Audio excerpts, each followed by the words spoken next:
College में पढ़ने वाले अमित और मलिका एक दूसरे से बेहद प्यार करते थे। एक दिन मलिका अपने कॉलेज से हाफ डे में ही निकल गई। कॉलेज से बाहर आने के बाद उसने अमित को फोन किया और कहा कि वह कॉलेज के बाहर गेट पर उसका इंतजार कर रहा है और उसे अपने बाइक से घर छोड़ दे।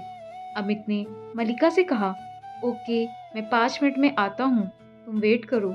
मलिका पिछले 25 मिनट से कॉलेज के बाहर खड़ी रही, लेकिन अमित नहीं आया।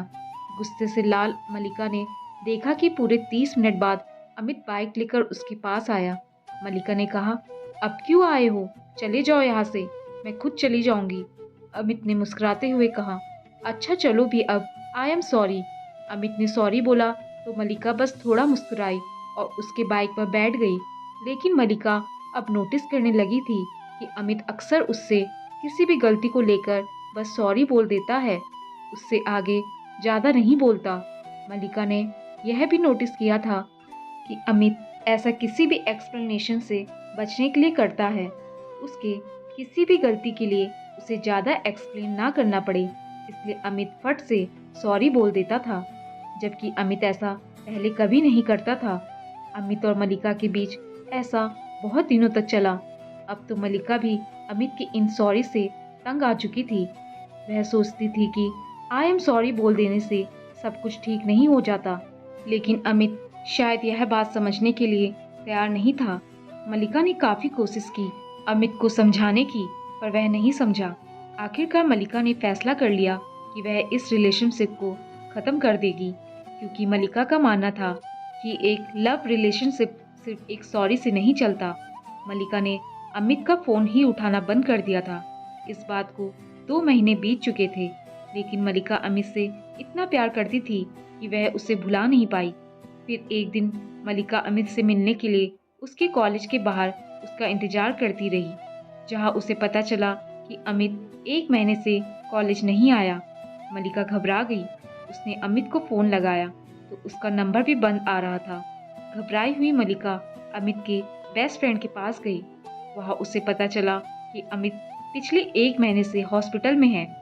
मलिका भागती हुई अमित के पास पहुंची, जहां उसने देखा कि अमित बेड पर लेटा हुआ है और बड़ी मुश्किल से वह कुछ बोल पा रहा है। अमित को देखकर मलिका रोने लगी। मलिका को देख अमित के आंखों में भी आंसू आ गए। फिर बड़ी मुश्किल से अमित ने मलिका से कहा, आई एम सॉरी, और फिर आंखें बंद कर ली। उसके बाद अमित ने कभी आंखें नहीं खोली।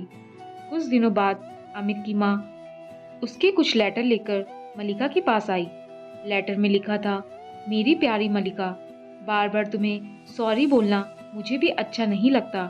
जब तुमने कॉलेज के बाहर 30 मिनट तक मेरा इंतजार करती रही, उस दिन मैं जानबूझकर लेट नहीं आया था, बल्कि उस दिन मेरे सीने में बहुत दर्द हो रहा था और जिसकी वजह से मैं अचानक ही बेहोश हो गया।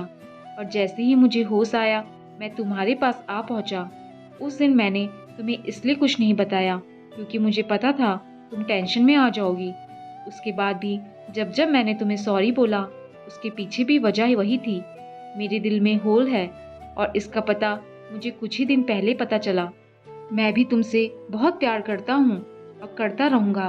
काश भगवान मुझे थोड़ी और ज़िंदगी दे पाते ताकि मैं तुम्हारे साथ थोड़ी और वक्त बिता पाता। खैर, मेरे सॉरी बोलने की वजह से अगर मैंने तुम्हें दुख पहुंचाया हो तो मुझे माफ़ कर देना। I am sorry Malika, I am sorry Malika. Letter को पढ़ने के बाद मलिका के आंखों से आंसू थमने का नाम ही नहीं ले रहे थे। दोस्तों, इससे एक बात तो हमें पता चलती है कि हमें हमेशा अपने करीबी और प्यार करने वाले को समझने और समझाने के लिए थोड़ा वक्त देना चाहिए। अगर आपके दोस्त या प्रेमी आपसे खुल के कुछ बोल नहीं पा रहे हैं तो आपको उन्हें समझने की कोशिश करनी चाहिए, वरना कहीं देर ना हो जाए और आप खुद को दोष देते रहे। दोस्तों, आपको ये कहानी कैसी लगी? नीचे कमेंट्स करके हमें ज़रूर बताइएगा।